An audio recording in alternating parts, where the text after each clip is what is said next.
दिवस मात्र 5 आहेत का 6 आहेत का 8 आहेत हे सांगता येणार नाहीत, कारण माझ्या चालणाऱ्या लोकांची सुद्धा फजिती नाही झाली पाहिजे. त्यांना नुसतं पळवायचं, रात्रंदिवस पाय सुजले दुखणे आले तिथे नेऊन ॲडमिट करायचं का त्यांना मुंबईत नेऊन. सगळे सुरक्षित राहिले पाहिजे. सगळ्या समाजाच्या हिशोबानं सगळ्याला चालावं लागणार आहे.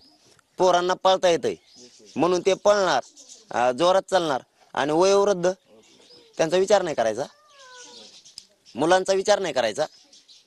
तारीख म्हणजे एखादी समजा अमुक अमुक तारखेला पोहोचणार आहेत, तिथे गेल्या गेल्या वाटप आहे का आरक्षणाची? मग जायच्या आधी हुकन नाही ना.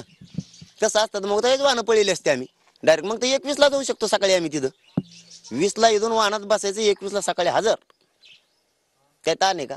21ला वाटप हे आरक्षणाची. आम्ही त्या दिशेनं चाललोय. 1-2 दिवस मागं पुढे होऊ शकतं, पण लोकांच्या हिशोबाने चालायला लागणार आहे आम्हाला. लोक का ते नेऊन ऍडमिट नाही करायची, लोकांच्या जीवाची काळजी आम्हाला घ्यायची.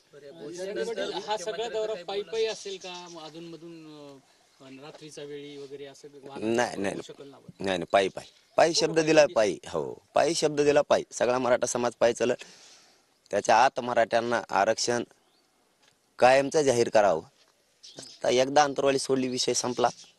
मुंबईत जाणार म्हणजे जाणार. मुख्यमंत्र्यांशी काही बोलणं झाले का तुमचं? मुख्यमंत्र्यांनी काय आवाहन केलं होतं का तुम्हाला? किती वेळा बोलणं झालं घोषणेच्या नंतर? नाही, त्यांचा परवा फोन आला होता, तब्येतीची फक्त विचारपूस करायला कशी आहे काय बस. आणि आम्ही ते समितीचा विषय त्यांना सांगितला की समितीने काम केलं पाहिजे. महाजन साहेबांना सुद्धा सांगितलं की समितीनं काम मराठवाड्यात वाढवलं पाहिजे आणि महाराष्ट्रात सुद्धा वाढवलं पाहिजे. गुन्ह्यांच्या बाबतही आम्ही त्यांना महाजन साहेबाला सांगितलेलं होतं की तुम्ही घेतो म्हणून आणखीन काय प्रकारे लक्षात याय नाही.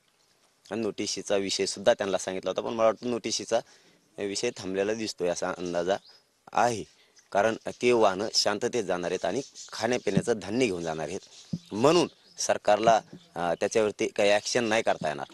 कारण ते काय दगड घेऊन नाही चालले त्या ट्राल्यात, म्हणून ते थांबलंय. आणि मराठा समाजाला विनंती, आपण काय दगड घेऊन नाही चाललो.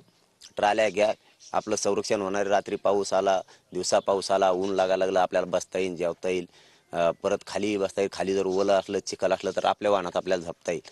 त्यामुळे ते घ्या, त्यात काय दगड नाही. सरकार काय अडवणार नाही, काय करणार नाही. आणि जप्ती केली तर फडणवीस साहेबाच्या घरी जाऊन बसू सगळेजण.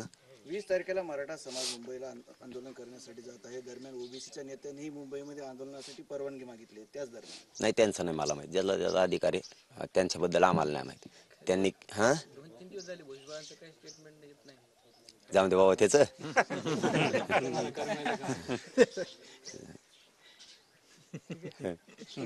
चलो, धन्यवाद. विजन गाव सोडणार आणि पायी मुंबईला जाणार, किती दिवस लागतील याचा हिशोब आम्ही बघणार नाही, मात्र 20 जानेवारीला आम्ही आमचं गाव सोडणार असा निर्धार व्यक्त केलेला आहे.